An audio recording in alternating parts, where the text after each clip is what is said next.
Welcome back to Business Matters with me, Sasha Twining. Now, if someone said to you Colombia and drugs trade, I'd be pretty sure that your mind may immediately run something along these lines. Cocaine production in Colombia has risen to record levels. It's the world's largest producer of the drug, and the increase comes despite the recent peace deal. Armed police raid an underground hideaway on a banana plantation on Colombia's border with Panama. Officers have seized 8 tons of cocaine, possibly the biggest single haul in the country's history. They're called raspachines, men and women who spent entire days picking the coca leaves used to make cocaine. A gram of cocaine can reap up to $100 in the US and Europe, but coca leaves cost less than $1 per kilo. Well, if the Colombian government has its way, that impression could be a thing of the past. Not because it's beaten the cocaine industry, but because there's a new drug industry on the horizon. And it wants to make this one international, highly profitable, and above all, legal.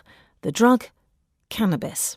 Well, the government has passed laws allowing the large-scale cultivation of cannabis plants for medicinal purposes, and it's just started selling licences to those who want to process and then export them.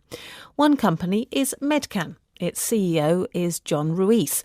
I asked him what made Colombia good for this particular crop.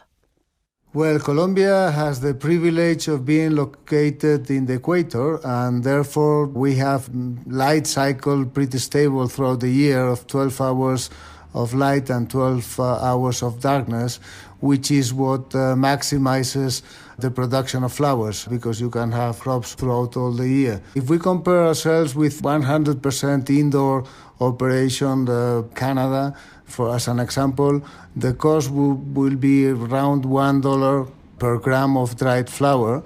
If you come down to Colombia and you grow on a greenhouse strategy, it will cost you close to 20 cents of a dollar, the same gram. And if you grow outdoor in Colombia, it's below the 5 cents of a gram. So financially, a very attractive crop when you look at how much it costs you in Colombia as opposed to other countries. Canada, you've mentioned there. Your parent company, I understand, is Canadian. And in Canada, cannabis use for medicinal and recreational purposes is legal. Do you see the market in Colombia going the same way? I don't think so. Our project, Medcann, is 100% medicinal, which is what the current regulatory framework in Colombia allows. And we have our parent company in Canada, because Canada has proved to be one of the more open country for this type of, let's say, corporate structures.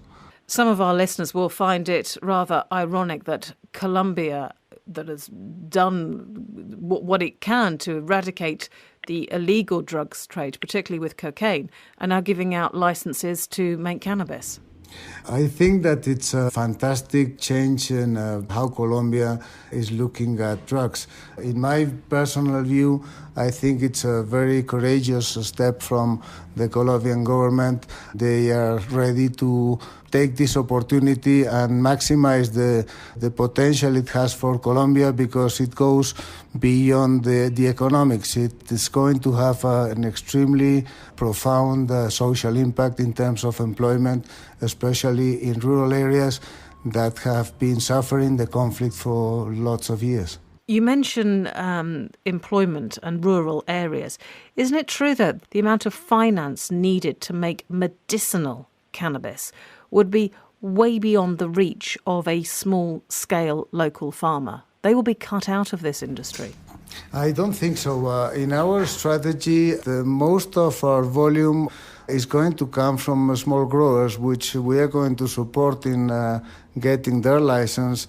And we're going to apply a similar strategy that Big Tobacco has been implementing for many decades, which is I provide the genetics, we provide the financing and the materials they need to grow a crop, and we agree on a fixed price and a variable price depending on the yield and the quality of the final product.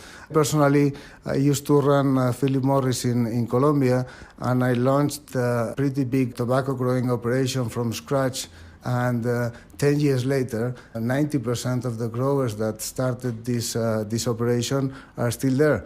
Potentially, how big an industry could this be for Colombia? We just received a study that we contracted with a former Minister of Finance, and his projections are by 2025, the medicinal cannabis market will be valued around 146 billion US, and they make a very simple extrapolation on what would be the impact for Colombia if they get a 10% of the world market. The impact in Colombia is just outrageous. Just to put an example, as you know, Colombia is very strong in cattle growing. For 1,000 hectares of cattle, you need only 4 cowboys. For 1,000 hectares of cannabis, you need around 8,000 small growers. That's the social impact and the potential it has, especially in areas that have been hit for many years and suffering this conflict Colombia has been going through. Jon Ruiz from the company Medcann.